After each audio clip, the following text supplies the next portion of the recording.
Hello everyone. Thanks for coming out to November 2nd session of Mobile Monday Toronto. We have a session today focused on mobile film and video. And before we get into discussing the evening, I just wanted to welcome everyone and let you know that the bar is open so you can grab alcohol at any time, or pop or juice or whatever you want, and there's lots of snacks, so someone didn't hand out a lot of Halloween stuff, it looks like, back there. Washrooms are just at the side outside the hallway here. I'd like to give thanks to MarketWire and Jolyn Craw, one of our sponsors, and he's always there supporting us with our releases, so thank you, Jolyn, and also the Doondane team for helping us out with our website. Also, thanks to the Mars team and Brad and Phil on the sound in the back, and Brad for audiovisual. And wanted to thank Janet and Wendy and Andrea and Peter and Alan.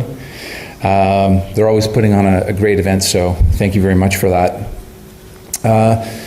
I'd also like to make note, we have a special VIP in the audience with us tonight. I was lucky enough to go to a international trade roundtable on Friday, and I was lucky enough to meet the ambassador to Macedonia and his head of the Canadian office. And Antonio Michevsky is here this evening, and he's sitting right in the front, so if you just want to give a wave, and thanks for coming out, Antonio. And he's really interested in talking to a lot of different companies. Macedonia is a real emerging market in Europe. They have a penetration of 122% mobile usage, so pretty spectacular there. And he's also a mobile guy by background. He worked with T-Mobile for a number of years, so he really gets it. So I invite everyone to go up and meet Antonio and chat with him. So thanks for coming out, Antonio. Today's event's focused on film and video. We have with us Duncan Kennedy. He's the co-founder of Mobifest, and he's been running that for a number of years. If you want more information, it's mobifest.net. The event takes place next week on the 16th, or in 2 weeks, the 16th and 17th here in Toronto at the Review Cinema. And Duncan's been a big supporter of the chapter. He spoke with our, I guess, community back in November 2007, I believe. So we have him back, and what we're going to do today is show you some of the latest clips that will probably be highlighted in a couple of weeks at Mobifest. So we'll show around 30 minutes of the clips. And we have a industry panel that Duncan will introduce and ask a number of questions. We certainly invite the audience to interact as well. So we have 2 microphones in the center aisles there. So as usual, if you have questions, certainly run up to the mic and introduce yourself and ask the panel the question. So I'll just tell you a little bit about Duncan. As I said, he's the founder of Mobifest. He's been doing that for a while, but he's the president of Mobi Gardens, a producer and distributor of made-for-mobile movies, which is based in Toronto. He started Mobifest in 2006. It's the world's largest independent mobile film festival, and sponsors of Mobifest are Nokia and Nestle, so big global brands, and also Microsoft. Previously, Duncan's worked at Apple, where he managed the QuickTime product line and Apple Computer's multimedia architecture. In his capacity, he initiated QuickTime for Windows, the most widely distributed software product in Apple history. So a warm welcome for Duncan Kennedy.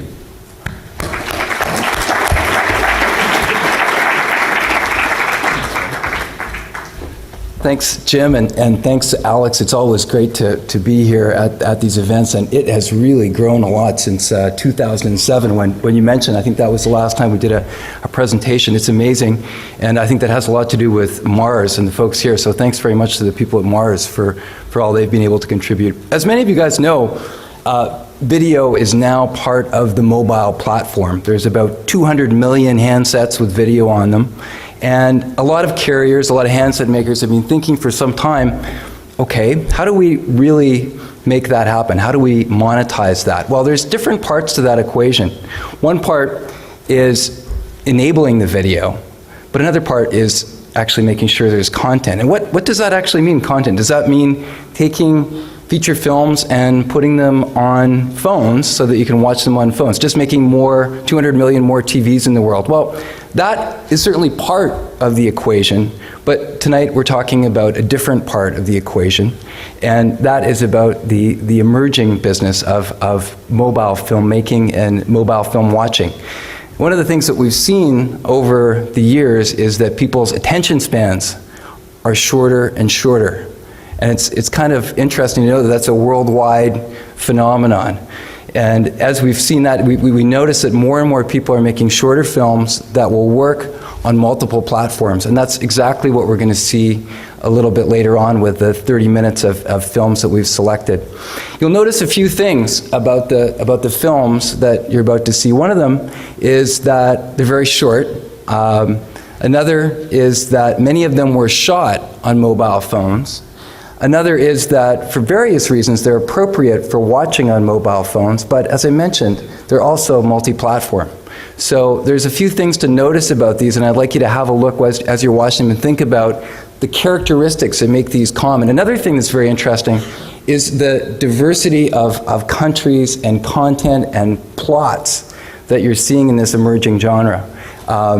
We've got partners. Mobifest has a privilege of having partnerships with about 10 of the other mobile film festivals in the world. There are about 30 mobile film festivals in the world today, and we've partnered with 10 of them to really bring the world's best mobile films here.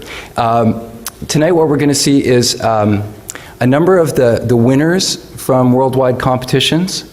We're going to see only a couple of the films that are actually in this year's event, which, as Jim mentioned, is next Tuesday. And I'm very excited to be here. Let's get this show on. Thanks. What gives you a good sample of some of the things that are out there in the world, a real range? One of the things that I think you might have noticed is that there is not a lot of dialogue in them, or in many cases the dialogue is very, very simple. I did want to mention one of the films in that it didn't have a credit at the end, Madrid, which was a film directed by and photographed and created by Don McKellar, which is a Canadian filmmaker and actor that a number of you probably know. Anyway, now we'd like to start the panel portion of our little presentation this evening. And what we're going to do is each of the panelists is going to come up and give a brief response to the films and also to talk a little bit about mobile video. And then we're all just going to sit down and talk and open things up for questions. The first panelist today is a filmmaker named Ben Murray. Ben just participated in something that we did this year for the first year called the Toronto Made for Mobile Film Challenge, where we had 24 hours from 5 filmmakers to make basically a film in 24 hours with 3 different Toronto locations. And we'll probably talk a little bit about that. Ben, I'm just gonna go through this briefly. Ben grew up in the small town of Kobukunk, Ontario. Did I pronounce that correctly? Yeah, that's good. I didn't know that, so it's always good to read these.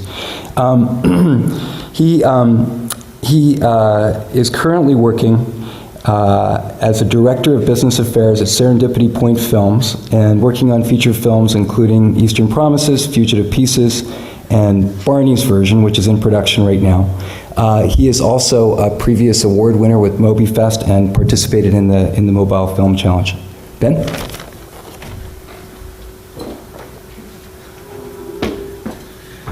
Thanks, Duncan, and thanks everybody for coming out tonight on this very rainy, miserable evening. I won't stand up here and ramble on for too long, but I guess I just wanted to talk a little bit about my experience as a mobile filmmaker.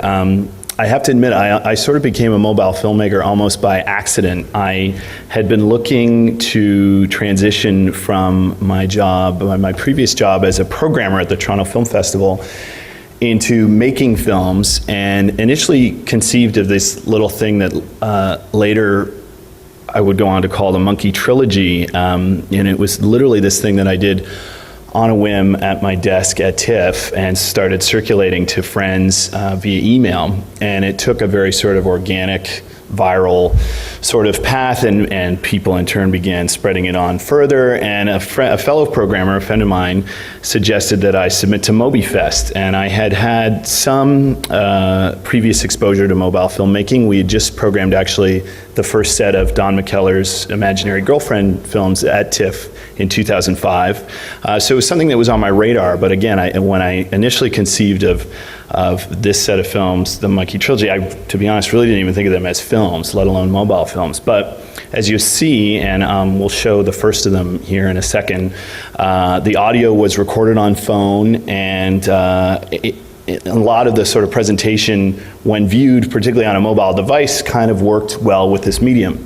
So we later went on to receive this honorable mention at Mobifest, and as I say, almost by accident, my bridge from programming to making films occurred, and I'm extremely grateful to Mobifest in particular for the support. And I think the thing that continues to hit home about mobile in general is just the accessibility of the medium for that reason. So I guess it's as good a time as any to take a quick look at part one of the Monkey Trilogy.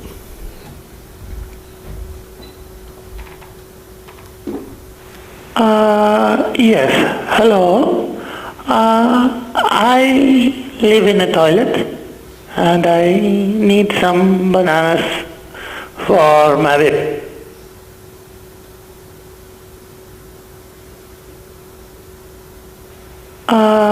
Yes, hello. I live in a toilet and I need some bananas for my babies. If you know of any bananas which may or may not be ripe, please send them to me, because I live in a toilet and my hair is huge. So there you have part one of the Monkey Trilogy. The other two parts remain on the Mobifest website if you care to see how that pans out for the monkey lady. So as you can see, it was a high concept, very dramatic, serious piece that would later go on to get this great response at Mobifest, much to my pleasant surprise. So from there, I guess my most recent experience with mobile filmmaking was at the 24-Hour Film Challenge, which occurred just a couple weeks ago. I was extremely fortunate to be asked to be a part of this along with 5 other filmmakers. So as Duncan mentioned, the goal was to shoot, edit, and post to the Mobifest site within 24 hours of film, shot in 3 Toronto locations, and we actually used a new device, the Nokia N86, to film the films. So this was actually my first experience, not just making something for mobile, but actually capturing content for mobile and then editing it up. And it was an extremely positive experience. More than anything, again, the accessibility and the sort of on-the-fly nature of mobile hit home. We were scripted, as I believe all the projects were, but we only had an hour and a half in each location, and it still allowed, with that flexibility of the medium, the ability to just pick stuff up really quickly at each spot and improvise a little, and a lot of that is what ended up in the finished film. So I brought that film as well. This is the first time it's screened for an audience, so you should start getting excited now. And if you guys at the back wouldn't mind firing that up.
Thank you.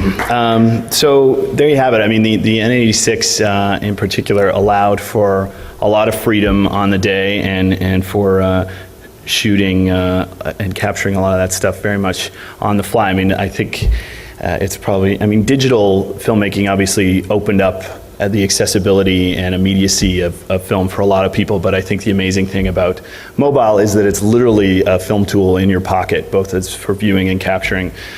So I look forward to learning and making a few more of these films in the future.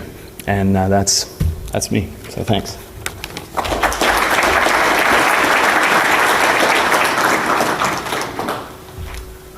Thanks a lot, Ben. Our next speaker is from Nokia, one of the companies that's creating the platform that this is really enabled with, and we're seeing dramatic changes in this platform over the past few years. Our speaker is Anurag Thakur, who's a Nokia marketing manager here in Canada. He has worked at Siemens, Qualcomm, Motorola, Fujitsu, and Nortel, and he's played a defining role in Nokia Canada's business development work since joining the company in 2005. His areas of expertise include applications, network services, and he's spoken in a number of conferences and panels before. Anurag?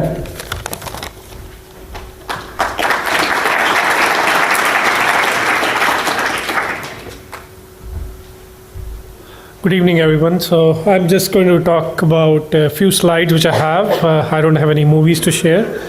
So we just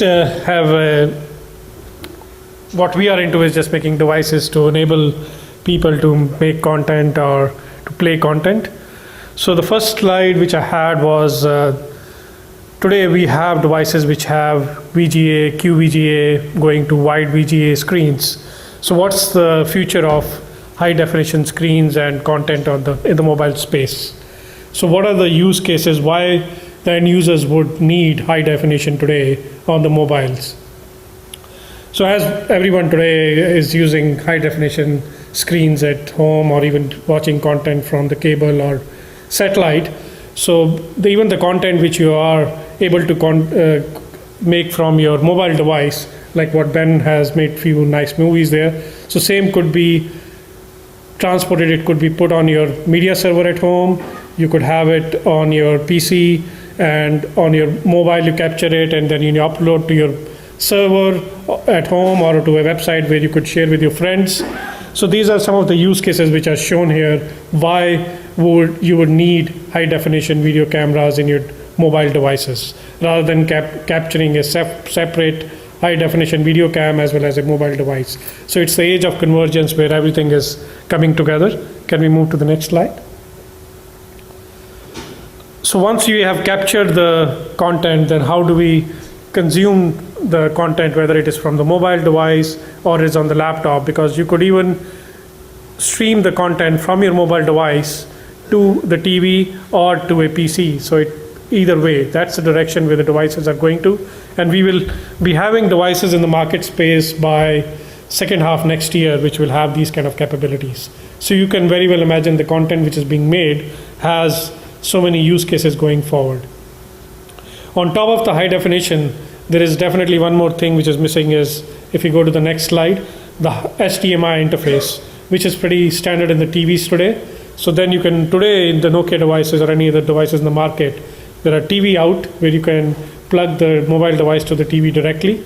But going forward with the HDMI, because when we are going to have high definition content, then the HDMI will enable the fastest transfer of content from the mobile device either to your home entertainment system or to the TVs.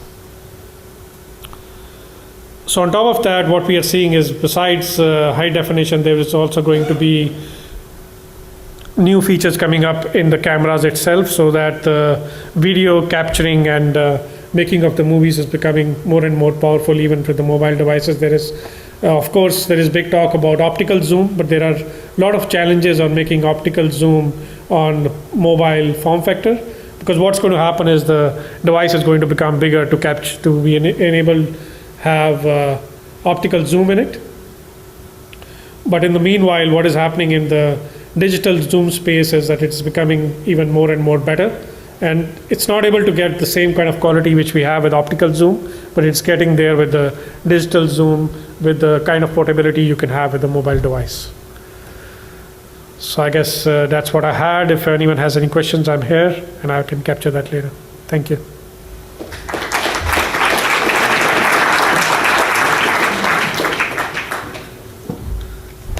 Thanks, Anurag. It's really interesting, the range of people and capabilities that are required to really make all this work, from the technology to the filmmaker. And now we've got a panelist who is really responsible for a key component of this, and that's the distribution. Adrian Clapperton is the Director of Digital Platforms for Glassbox TV, and someone who's been involved in Mobifest for a number of years. In Canada, she's really a pioneer in terms of creating original mobile programming. I think she's very much one of the first people I know who actually was distributing it. This is like over 2 years ago you were doing that. Adrian is responsible for ensuring the seamless integration of the Glassbox digital strategies. And here's Adrian.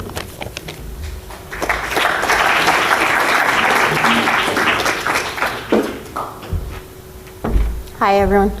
As Duncan mentioned, we distribute all of our content via mobile platform. We just launched, we have 2 channels. One's Byte Television and a new channel we just launched a month ago called Aux, a music channel, which we will begin to distribute on mobile very soon, in the next week or so.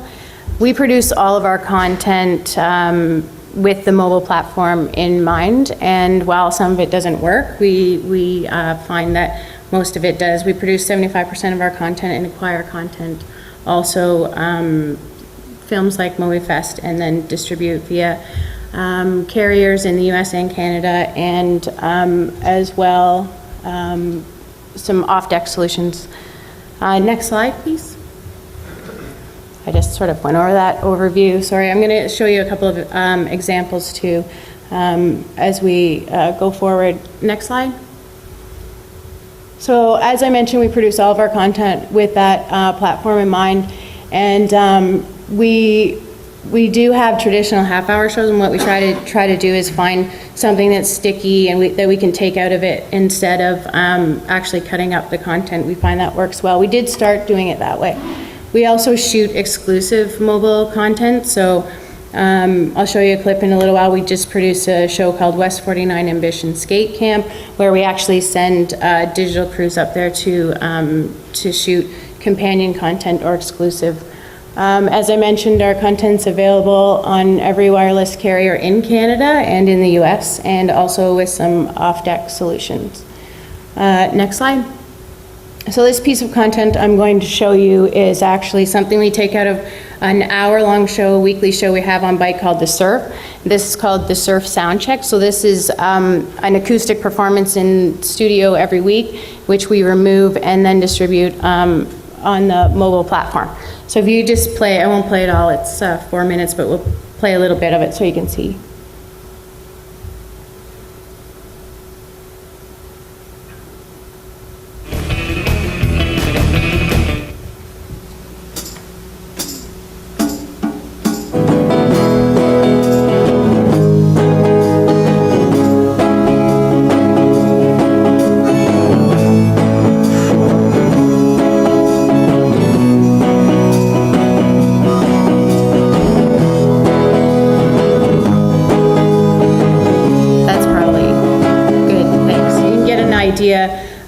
Music does very well on the mobile platform, so we tend to use a lot of that.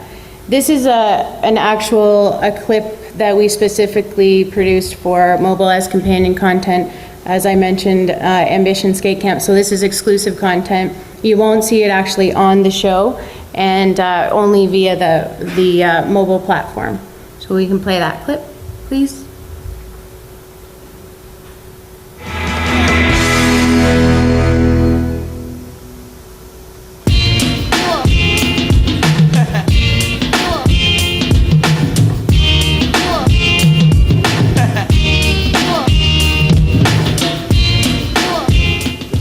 That again? Oh, so now I'm really going to be on TV. Yeah. Sorry, man. It's gonna be. I just didn't know it was gonna be so good. Yeah. So. You mind if I take my poncho off first? You want it to be all natural, and you want to let the sea-doo pull you out of the water. You don't want to be struggling against it at all, because that'll just make it worse. Just take your time getting up, man. Make sure you squat. You really gotta squat, because that, like, you don't want to stand up. Yeah. Don't use any of your power to stand up, because you'll just get blown out the front. You get pulled right at the front. Yeah, no, there's no way you're doing it. Keep your knees between your arms when you're holding onto the rope. So like I said, just keep your arms straight and your knees between your arms, remember that, and then it'll pull you right out of the water. You don't have to do a thing. Yeah. And let your butt touch your heels. And just let, you know, like this, ass to heels, man. That's the biggest thing, ass to heels. Butt touch the heels. And also make sure to let your butt touch your heels all the way in the squat position, and then the CD will just pop you out in the water, and once you get out, you just turn your hips into the skateboard position like you're riding sideways. And then you'll just be like, pop, right into the water. With those pipes, you should be able to get out of the water, no problem. All right? Ready to do this? All right, let's try it.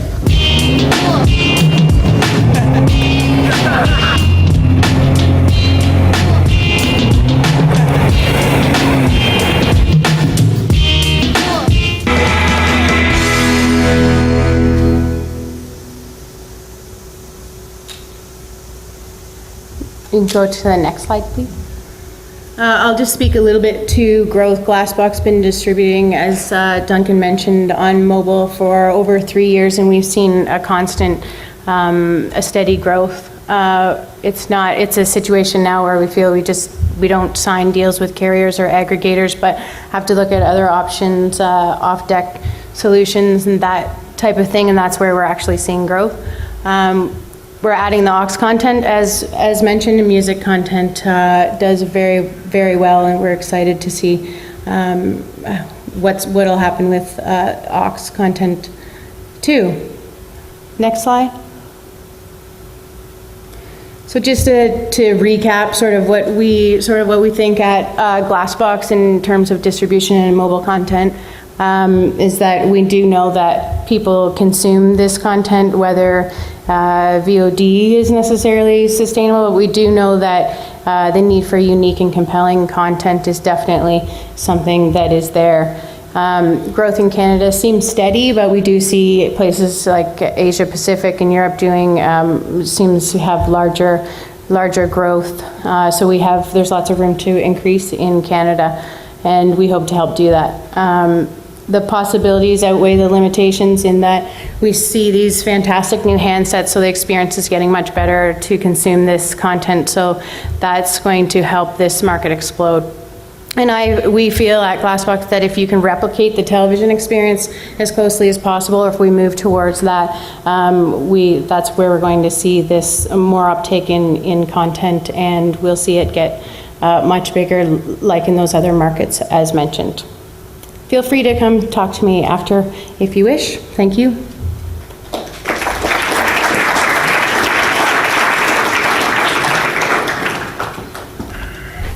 Thanks, Adrian. Our next speaker represents another part of the mobile ecosystem that I think many of you are familiar with. I think it's probably the hottest topic that we normally speak about at one of these, which is mobile applications. Amir Varma is the leader or one of the two leaders and of one of the top mobile application developments in Canada called Extreme Networks. He's worked extensively in technology and investment in Canada and the US, and he also was formerly a director at the tech fund management firm Vengrowth Capital Partners. Amir is a graduate of the University of Waterloo, like some of you out there, and he's got some very interesting mobile applications. His company's really just started focusing on that in the past little while, but it's a major area for growth. Amir?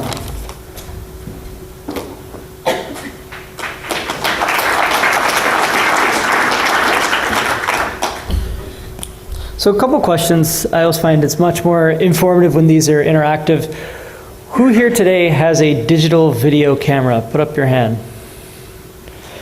Okay, who in this, keep your hands up, and who has it on them? Okay, and that's it? Just one of you has a video camera in your pocket? Okay, so, and then how many people 5 years ago had digital cameras, or digital video cameras? Okay, much smaller number. And 10 years ago? Nobody. Oh, one. Very cool. I think the point in that exercise is to really show that, look, over the last 10 years, to Anurag's slides, a lot of the pipes and infrastructure and cool phones that are out there are really exciting and allow us to do really cool stuff. I think what's exciting is now we have a lot of these pipes and infrastructure in place to do some really neat things in the application framework that make this really exciting. So for example, you know, you saw YouTube's explosive growth on a desktop computer-centric model where you had cameras that were brought from the outside world into the desktop world, and that was an explosive phenomenon. And with mobile, there really doesn't need that barrier to adoption of getting stuff from your camera onto the website. So it's pretty exciting. I think one of the other key things when you deal in applications is always deals with, well, there's always the technology pipes which we see are coming in play because we have the high definition camera coming out next year, which I think is really exciting. But there's also the content play, and I think the other panelists have talked about it. I think one of the things that we see is a really exciting thing, and we'll get to some of the examples of it, is, look, there are a couple of phenomenons that's always happened with content, and I think this is no different in the mobile video area, is if you take a look back 5 years ago, well, we all consumed web pages, we started to consume blogs, and then as time started to progress, we started to consume other types of content. So, I got hooked on this thing called Facebook a few years ago, and I started consuming Facebook feed. And then a couple years ago, I got hooked on something called Twitter, and now I have a Twitter feed. So you're seeing that the amount of content that gets published is getting way bigger as a total volume, but the actual bite size of what you're publishing is becoming way smaller. So, it went from, web pages to blogs to your Facebook feed to 144 characters. And I think what's really exciting about video is pictures say 1,000 words. So whatever you could have said with saying something in your feed, you can now say it multiple times over with a video. So I just want to kind of go through some of the things that we've been doing inside of Extreme Labs to talk about, the pros and cons, the ups and downs of some of the mobile video applications that we're working on.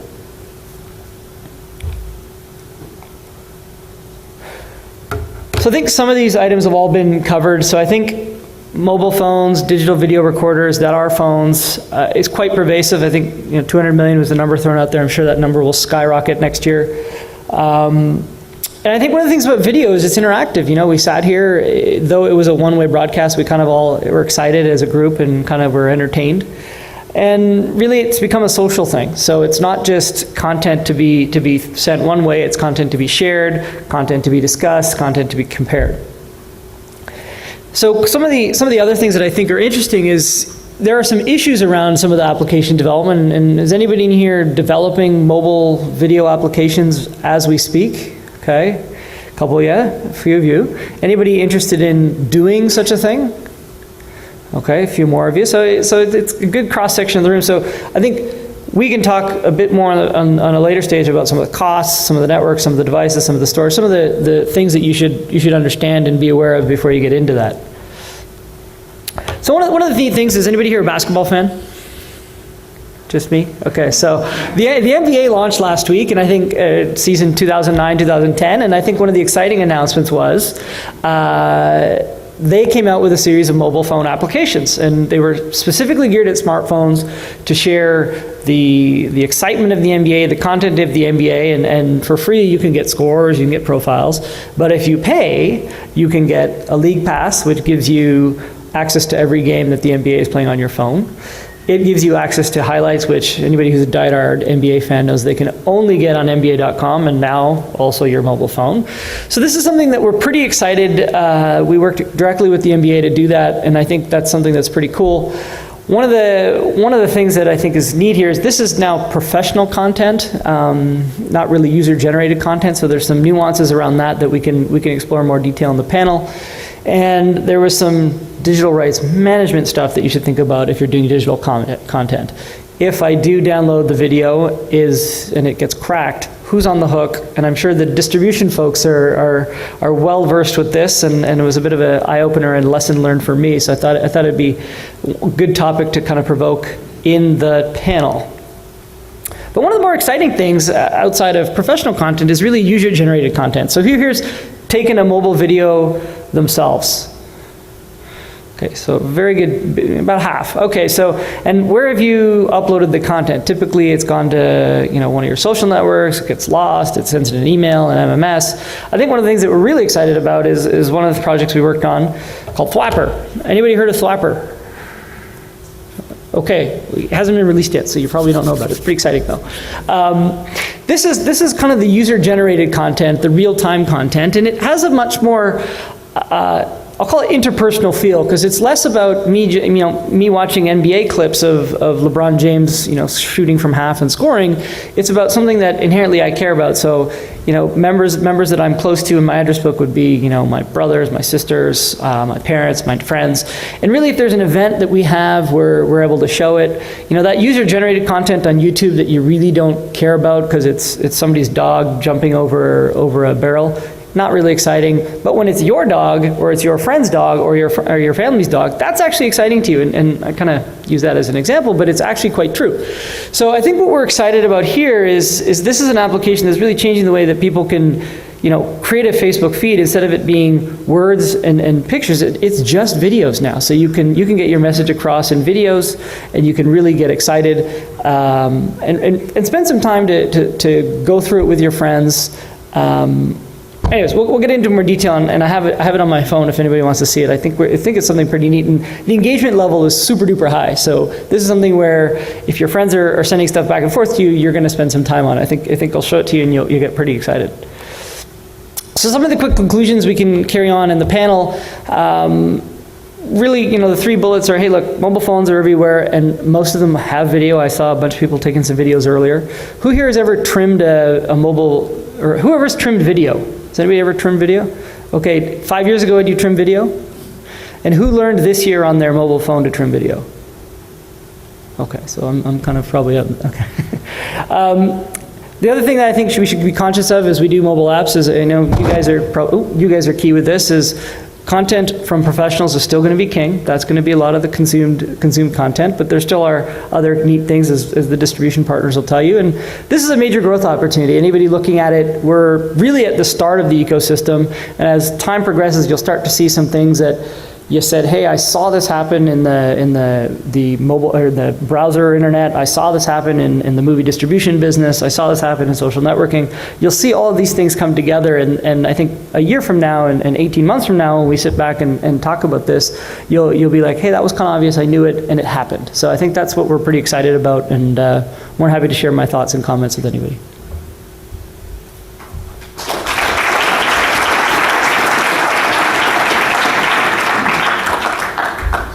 Okay, great. Now we're going to start our QA and discussion format thing. And if I could just get all of you guys to come around that side of the stage and get comfortable. I think you can just walk right up over there, right? No, yeah? Okay, great. And while we're doing that, I just wanted to acknowledge a couple other people who are here tonight who are involved in mobile video. First of all, a friend and colleague of mine, Judy Gladstone. Judy, are you there? Where are you? Right there she is. She's waving her hand. Judy is really one of the pioneers in this new genre. She has run, she's the executive director of Bravo Fact, which is really an amazing place if you're interested in making short films. And early on, she decided to get into mobile video. Also, I wanted to acknowledge Maya Bankovic, who's one of the, where's Maya? Are you back there in the back row? Hi, she's waving. She's one of the other filmmakers who participated in the 24-hour film challenge. And also Christina Carvalho, who works very hard with me on Mobifest. She's giving a little wave too. Okay, great. I wanted to ask our panelists a couple of questions just to get things started off. And the first one is about HD. So we heard a little bit about the future of HD from Anurag, and we can anticipate, from what we understand, a number of HD phones next year. I wanted to ask the other panelists how that is going to impact them. How will it change their businesses and other things about what they do? Maybe you could start, Adrian, if you want to. Well, I think it'll influence in a positive way. Most of our content that we produce is produced already in HD, for the most part with aux, and moving forward with byte. So it'll make it look better for sure, and we're prepared to we're prepared with it and know that it's coming. So I think it'll just be it'll be fantastic. When do you think you'll actually start distribution of HD mobile quality? We have the ability to begin with aux now, but we're just getting rolling with that. So in the next, by the beginning of the year, maybe we'll start looking where we can. And Amara, I just wanted to ask you a little bit about the sort of bandwidth and other kinds of issues that might be required to deal with that in a... That is definitely an issue, but initially what it is being looked for is more transfer, not over the wireless, but by the cable or when you're connected to the TV or to the PC. So for the over the air, what's coming down the lane is H.265. That's the codec falling after H.264, and that's supposed to be in the devices by about 2011.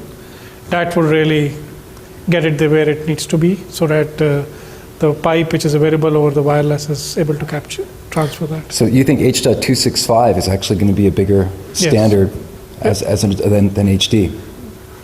No, H.265 will be the encoding format for on top of HD, so that when you are transferring it over the air, that can the pipes which are available today get transported.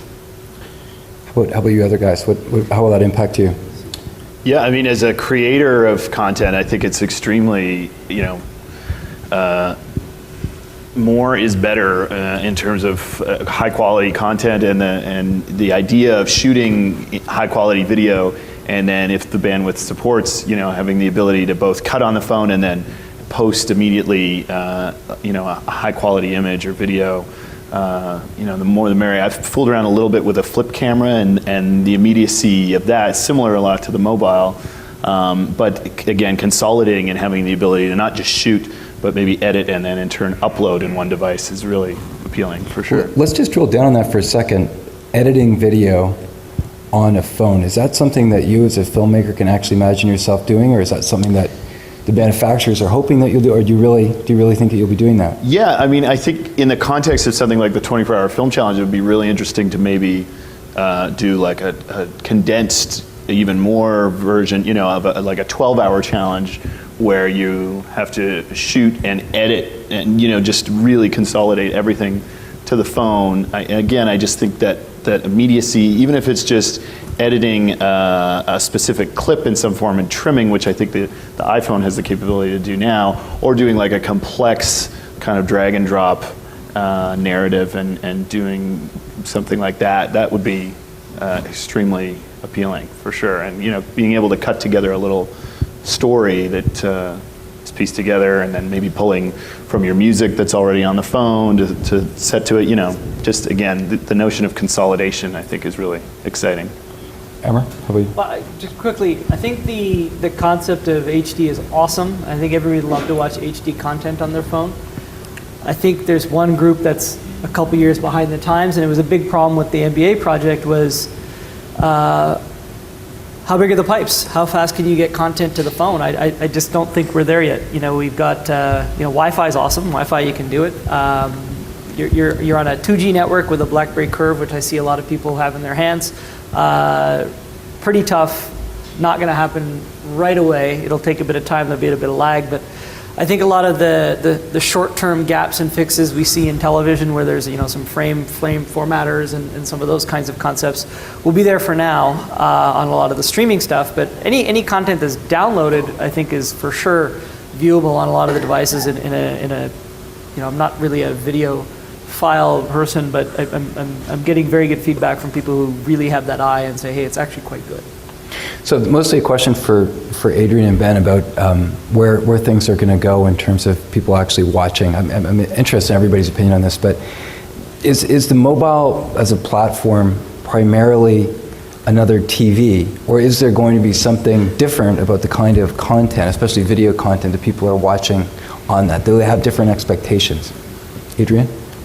I think their expectation maybe right now is that, the quality can be a little less, or the story maybe doesn't have to be as compelling, but I think right now people are still excited about watching a video on their phone. So even if it's a minute, it's kind of instant gratification, you kind of laugh just a little bit, that thrill is still there. But I think moving forward, people expect to see something with more of a storyline, with some actual clout. I mean, I can tell you that content with females in it still works.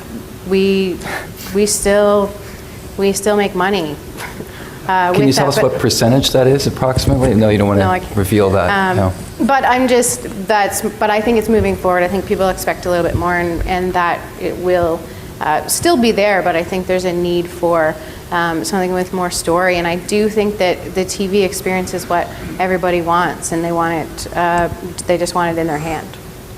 I've got a lot more questions, but I think you guys do too. So I'd like to see if we could get the microphones going here. And if anybody, I think the way we work here is we don't have mobile microphones, right guys? Pedestals. Just the pedestals, right. Okay, so if people could come on up to the pedestal if they have questions, that would be great.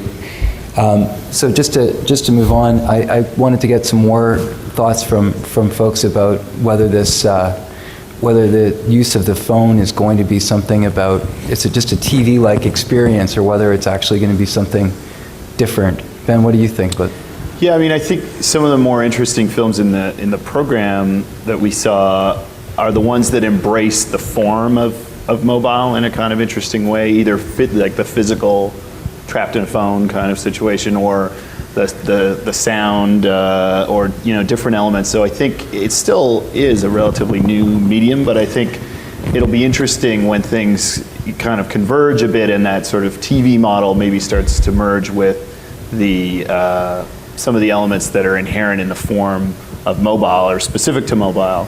And that's when I think we'll start to see some really interesting content. I know that a filmmaker named Sally Potter just did a sort of made-for-mobile narrative feature, and people like Don McKellar and a lot of feature filmmakers are coming back to the form. So I think that's where we'll see a lot of the sort of the pushing of the boundaries of the medium, is when people that are sort of established in the form, the film form and TV, kind of come back to it and revisit it and rejig it a bit. So actually, the narrative. Where the narrative is evolving. And then narrative, is a huge part of that. Lifestyle, and yeah, there have been a lot of features that have integrated that as a story. I mean, so Adam Mikoyan's recent Adoration, absolutely. Yeah. So, and I think, we've seen certainly the marketing potential in that, but I think more and more we'll start seeing it integrated into sort of the world of the film, and the content that's both matching up on the big screen and the small. So. Okay, we have a question up there. If you could just introduce yourself and maybe, give a little bit of background. My name is Steve DeVore. I work with a company in the online automotive marketing space, and I'm here partly because of that, also because I'm interested in the proliferation of the mobile screen, which is obviously happening right now. The question I have is, can anyone on the panel point to any current examples of any of this mobile video coming out with any sort of interactivity? I imagine that will happen, is bound to happen over time. Are there any current examples where the user, the consumer who's got the mobile device, has an ability, there's some sort of call to action in the video, or there's any technology that allows them to then interact back at the screen? And really, I'm just curious. I'm going to take one stab at that, and it depends what you mean by interactive. It's an interesting term, certainly in different grant applications in Canada. It's an interesting definition depending on what you mean. CNN, which is one of the top iPhone applications, has this whole eye reporting capability. I don't know if we're all familiar with that, but basically they encourage you to shoot your own photos and videos directly in the application that you upload to CNN. Is that what you mean by interactive? Or to interacting with the actual content? You mean like when there's video playing that you're actually interacting with? The question would really be for producers of content, if that's something that is considered on any level, or if you foresee that being considered on some level in the creative process of figuring out what's going to go into this mobile video, if that's part of the equation. Amber, do you have any comments on that one? Well, I guess, sorry, I don't mean to qualify interactivity again, but is it it's not about functions we do today, it's about actually the content, like I'm just trying to think of an example, forget mobile, that you would call interactive, so. Think of a choose your own adventure Choose your own book. adventure book. So I don't have something where I've seen choose your own direct professional content, but there's a lot of UGC that gets published and produced that really, there's in the Swapper application we talked about, there's a lot of answer back and kind of talk back, and it's called bwat back in this case, where there's a lot of threads that get unraveled through some of the, you said one thing, what's the response, and it kind of goes back and forth. But I have not seen the professional content where you can kind of choose A, B, or C and flip the pages, much like you did in a book when you were younger. Well, thank you. Okay, great. Keep the questions coming. I've got another one, which is always an interesting one. I enjoy when people ask this in the other Mobile Mondays, which is about the revenue opportunity in Canada versus the U.S. and other countries. And we know that mobile saturation and data plans aren't quite the same here as they are in the U.S. But I wanted to get people's comments, especially Adrian and Amur, and if you guys could comment on relative revenue opportunities for that.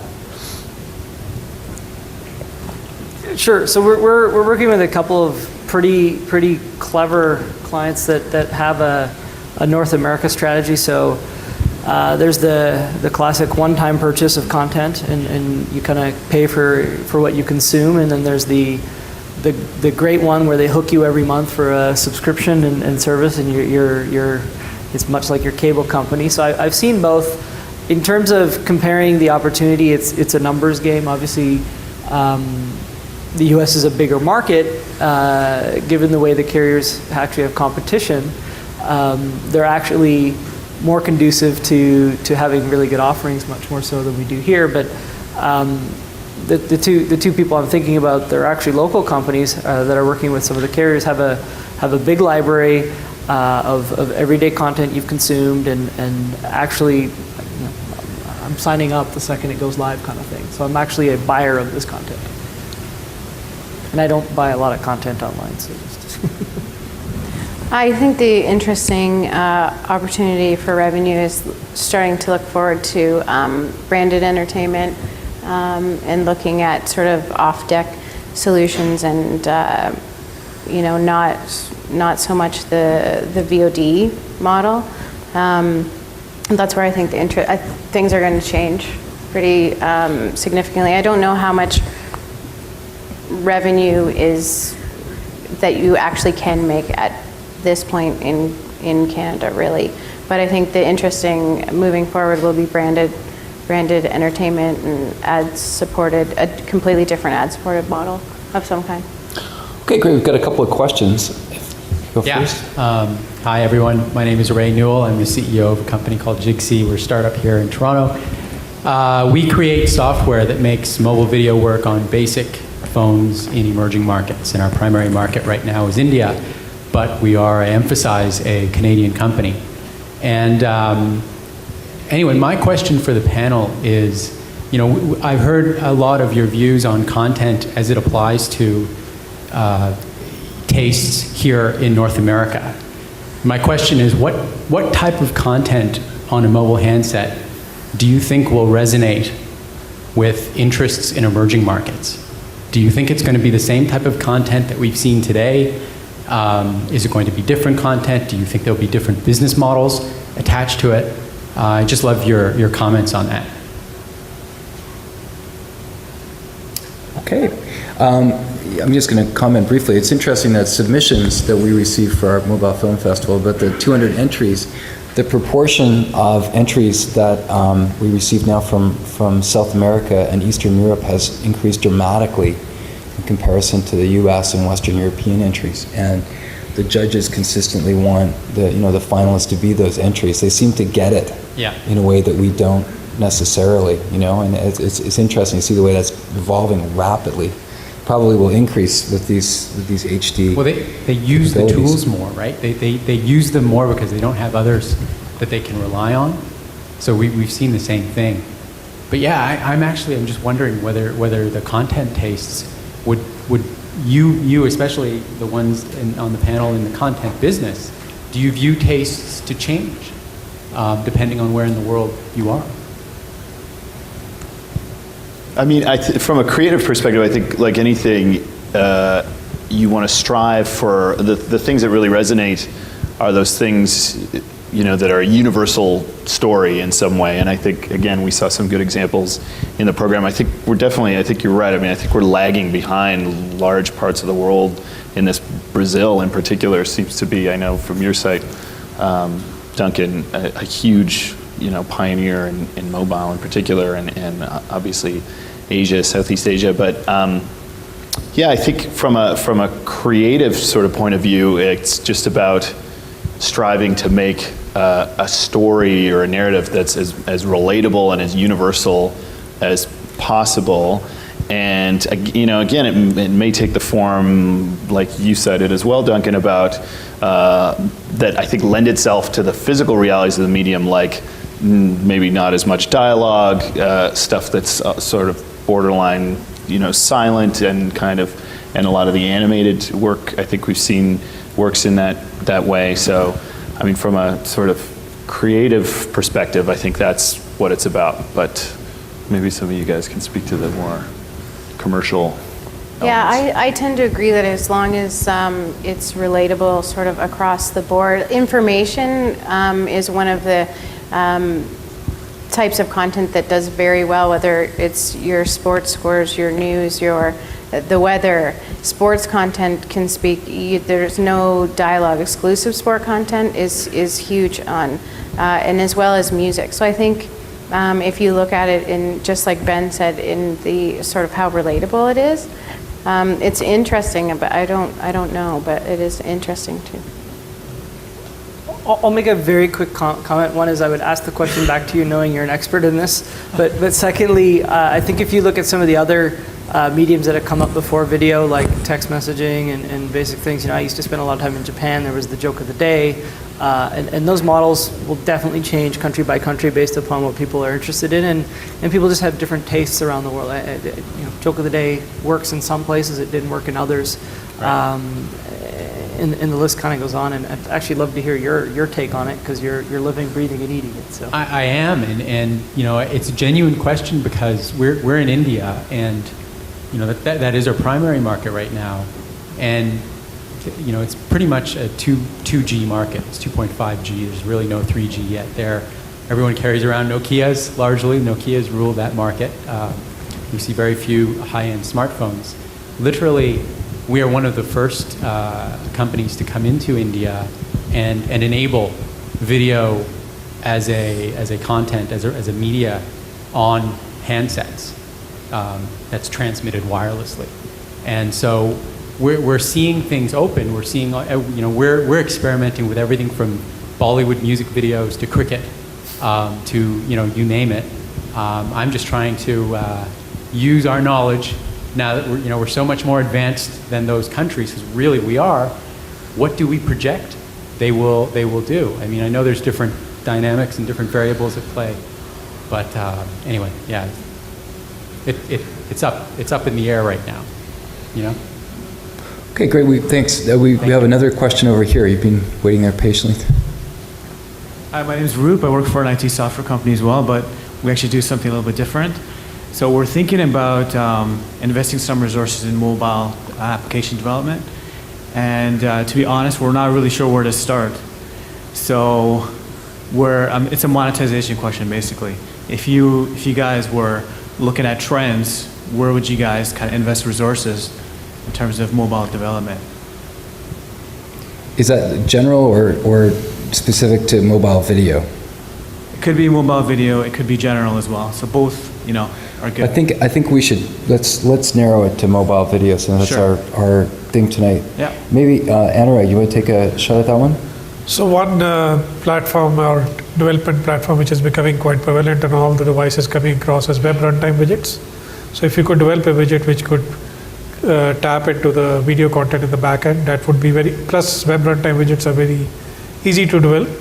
They're very quick, and you can port it across desktop and a mobile. Okay. That would be one area to start at. So. All right.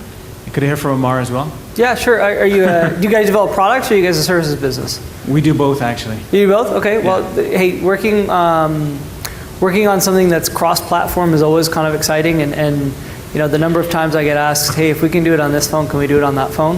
You know, if you really want to create a $100 million company, an idea, fix that problem. It probably can't be a side project, but if you can nail that, I think there's lots of money, lots of people who would come after you for that. Okay. You know, in terms of volume, you know, there's lots of activity in you know, iPhone. I say with the #1 volume that we're seeing in the smartphone area. BlackBerry is very active right now, pushing their stuff. We're starting to see lots of stuff come up with Android with the many different flavors they have.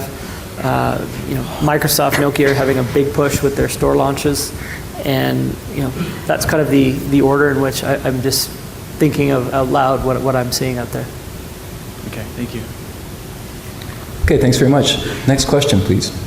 Rock Jethwa, user interface architect. I just wanted to share about that. Hopefully I can add an answer to that question. I've been working on media players and designing media players and mobile video for about 5 years. You can do interactive video for mobile. The Real Video Technologies, which is an open standard technology over 10 years old, which is what's built into MMS, has lots of functionality for hotspotting with video and stuff like that. So there's some free tools out there if you want to go ahead and experiment. And that stuff's been pretty successful in Europe and Asia. So hopefully, just want to share that information point. But that's not the question I wanted to ask. The question I wanted to ask was capacity versus coverage, problems, issues. Is something like media flow the answer, or are we sort of still stuck with side loading to have is that the user experience that we're going to have for a while? See, Anurag, if you could take a shot at that and then maybe Hammer too. Yeah, so the network speeds are increasing. Today we have 3.6 already. Most of the carriers here in Canada have announced 21 Mbps downlink speed, so the network speeds are increasing. So by 2011, with the LTE coming in, the bottleneck of speed will go away, and plus with the new codecs, that will definitely help us to overcome that. That's what is the trend going forward. I think it's a classic problem in any new network build out. You always have the demand far outpacing the capability. So when you had dial up, you didn't log in between 5 and 7 because you couldn't get on. And at lunchtime, you don't fire up YouTube because it won't work on your phone. So I think there's always a bit of a lag that I see happening. So I think for the short term, we definitely have to play a bit of a patch game to catch up. But I think some of the giants in the industry will come together and figure out something that works and works smoothly. So I think it's a solvable problem. I think there's just probably a lag of time where we'll have a bit of a UX user experience problem. So. And the second part of that question, any thoughts on the mobile IPTV web sort of, have my content follow me around? Any thoughts on it? Is that something doable? Is that, or just what are your thoughts? We've all been talking about it for 15 years now. Yeah, it's doable. I think it has been launched in US, but it has not got much traction because most of the stuff today can be done with streaming. Of course, as Amar is saying, the quality, you can't do the good quality content, but the screens are too small. Of course, now with the iPhones coming out, the screen size is becoming bigger. The problem is becoming a little bit tougher to solve, but the network speeds are also increasing. So both are making taking steps forward. So it should be. So streaming is able to get us what MediaFlow is trying to get. So plus there's a lot of investment required from the operators to get the stuff like MediaFlow or DVB-H deployed, which in today's economy, not many investors are available today. Yeah. Okay, next question over here, please. Sure. My name is Albert Nurnberg with Laughology. We're developing an iPhone app called the Laugh Man. We've licensed the man who's supposed to have the most contagious laugh in the world, and we're putting it on the iPhone. But in the process, we've had to think a lot about sort of the state of the system, and I'm wondering maybe as leaders in this area, if you sort of considered an advocacy role. By that, in general, if you remember when the iPhone first came out, people knew that Rogers had it, and there was an immediate reaction. People thought, oh no, exaggerated, inflated prices, exorbitant cost, and there was a huge campaign which immediately seemed to have the effect of dropping it not to a reasonable rate, but to an affordable rate. Now there's new research coming out saying that Canadian cellular phone systems are way more expensive than they should be, which we all know. Our internet is mediocre and crappy. And you may not know this, the Toronto Maple Leafs are not doing very well either. So I'm just wondering what can be done, and is there some advocacy role that we should be playing in keeping this more of an even playing field, in improving the business for everyone? Because we know that there's a lot of forces out there that are not going in that direction. I'm just going to make a quick comment about it. I think that the thing that's changed is that there are so many platforms and so many different proprietary interests. I mean, there are these international organizations that are focused on trying to, their advocacy groups, and they're trying to make standards and make this more of an equation. But the forces of platform differentiation for, Apple or Nokia or anybody, they're so strong when combined with the platform needs of a carrier who's trying to be more than bandwidth. So they're very strong, and I think there's some things that can be done to counteract that, but inherently the business advantages are from, that kind of differentiation in some way. So just a general comment about that. I don't know if maybe Anurag, you can talk about the standards and advocacy stuff a little bit. Just so I understand, you're saying it's very hard to be Rogers, that's what you're saying? No. I'm saying that if you talk about the whole industry, I mean, Canada is different, right? And we have folks from Rogers here who could certainly comment on it, but if you're talking about the whole industry, there are absolutely huge barriers and reasons why carriers want to be different. I think it's more at the platform level. If you look at Apple in terms of the integration and the proprietary nature of it, right? It's an extreme case of that in a way. I mean, the integration between iTunes at the hardware, software level, distribution, and carrier. I mean, it's all tied together, and that is the basis of how they're making money. So in some ways, I think that we can look for these standards, but these standards have been around for a long time. I kind of going off on this, but MPEG-4, for example, was a standard for all of this kind of distribution, but it didn't get implemented because there weren't enough reasons for people to do that in some way. There weren't enough economic incentives for it. Anyway, maybe Anurag, if you could comment. No, I don't know if I got your question right. What you were talking about is that to have more adoption of these kind of services, that the pricing of the access to the internet has to be, which makes more sense or more prudence today. I would say the biggest thing keeping people from getting into what we're doing in a larger way is the cost of doing it. Yes. The reason for that is, I'm giving you a high-level picture, is that if you compare what is US and what is Canada, if you see the population difference is 10 times, but the size is still the same. So the kind of investment which operators have to do, you can very well imagine that. So to recover that, they can't do what the operators down south can do. That is why we have the kind of pricing we have. That's my belief, but that's what I think makes much sense there. Can I make a very quick comment? I think as a consumer, and even an enterprise user of these services, I shake my head every month when I have to write that check, and I'm sure everybody in here isn't happy either. I think the ways to get that pricing down and to get people using it is to have big companies out there that have the ability to put carriers in their place, continue to launch product services that say, hey, you know what, the power is really with a different person now, and will carriers ever become the hot wire like they are for hotel rooms, where you go and bid on, I'm going to use service this week and this month? I don't think we're going to get there anytime soon, but that, as a series of things happen over the next 5-7 years, I think you'll see a bit of the leverage start to shift, and we'll be less unhappy when we write that check. Thanks very much. We have time for maybe 2 more questions. Go ahead. Thank you. Actually, that last question was a good lead into what I was interested in.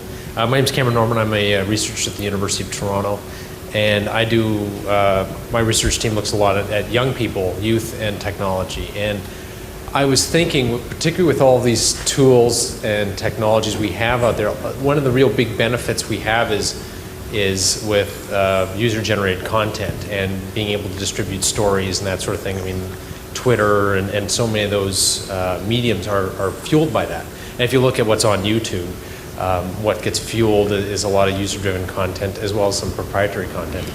So my question is sort of building on this issue around access. While I find the prospect of having high-definition video on my phone very attractive, the reality that tends to be with most technology development is it tends to favor the very high-end, very expensive at the very beginning. But if we want to really tap into the potential for storytelling and sharing ideas and innovating, you almost have to look at the other end just as much as you do at the top end. And I just think of the cell phone use when I travel around the world. I mean, there's places in Africa, they're doing much more sophisticated things with simple text messaging than we ever do here. You can bank with text messaging. You can donate. You can do all these amazing things that we're just starting to think about now. So I guess my question is, how can we leverage the potential for some very creative innovation around mobile video, while keeping in mind the lower end of the spectrum, both in terms of the technology, that is the handsets, as well as the bandwidth and the pipe issue. I'd just like to hear your thoughts on what options and what we might be able to do to get people involved in using mobile video content, while at the same time making it accessible without having to wait.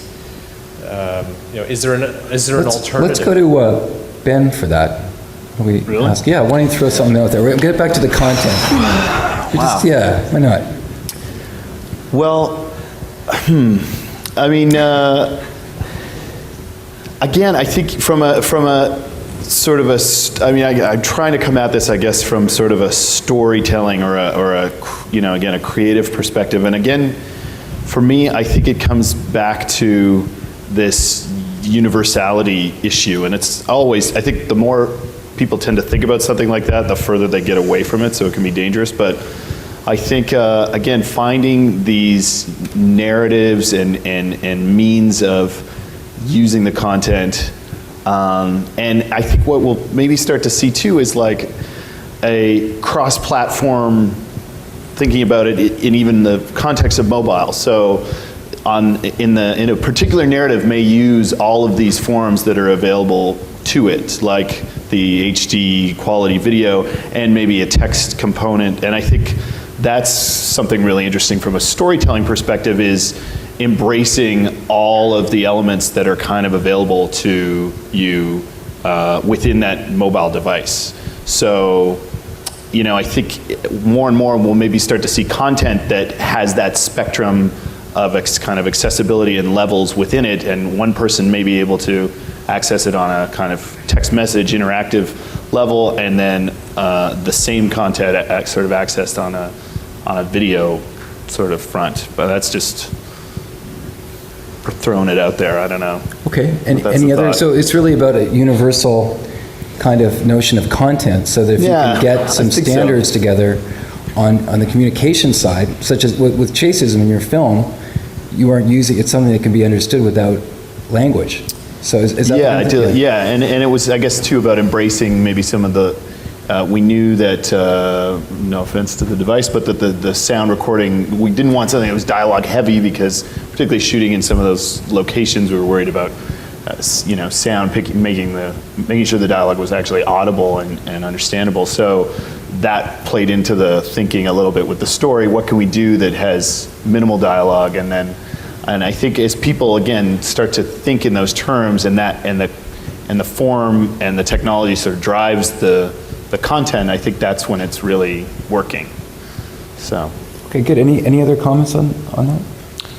No, besides that, there is technology available today at the back end where, depending on what type of device the content is being delivered to, it can be adapted for that device. So if a device doesn't even have capability to have a player for video in it, it would be sent as MMS, and then the end user could open the MMS and play it. So that kind of back-end adaptability is available so that it could be for the mass market, not for only the high-end phones. Okay, thanks very much. And thanks to all of our panelists tonight. We get Jim back up here, and you're gonna mention the, okay, good. Yeah, I think one of the things that you didn't mention is that there are some tickets available for Mobifest, so maybe you want to tell everyone in the audience about that as well. Yeah, that's a good idea. As a member tonight of Mobile Monday, you are very welcome to a complimentary ticket to our event, which is on the 17th, Tuesday the 17th at 7 o'clock. And if you would like to do that, Christina, could you please stand up for a minute? Where's Christina? Christina, you will need to give Christina your business card, and then you will find out more about how you can get your complimentary ticket. So thanks very much, Jim. Thank you. Thank you for the panel and attending and making a great session for today. And I'd also like to thank Duncan. Duncan's a pretty humble guy, and I don't think he gets enough credit for doing what he's done in terms of mobile and video in particular. So, he's been slugging it out for a couple of years with Mobifest and making that successful. So kudos to yourself, Duncan, and putting it on again this year. That's great. So a little round of applause for the panel and Duncan.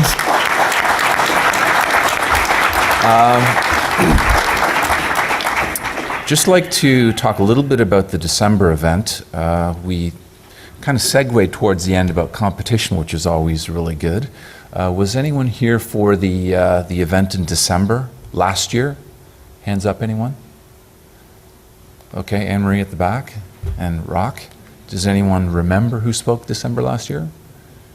Anne-Marie, okay. Well, we had Tony from Global Live speak, the CEO of Global Live, and he talked a little bit about the growth of Global Live and his journey to launch another national carrier.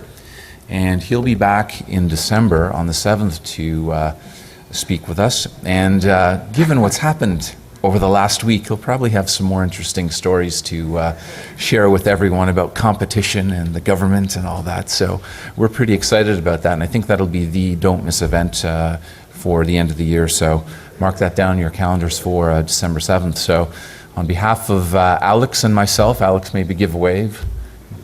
She's right there. Thanks for coming out this evening, and we'll just carry on networking and drinking and eating. Thank you.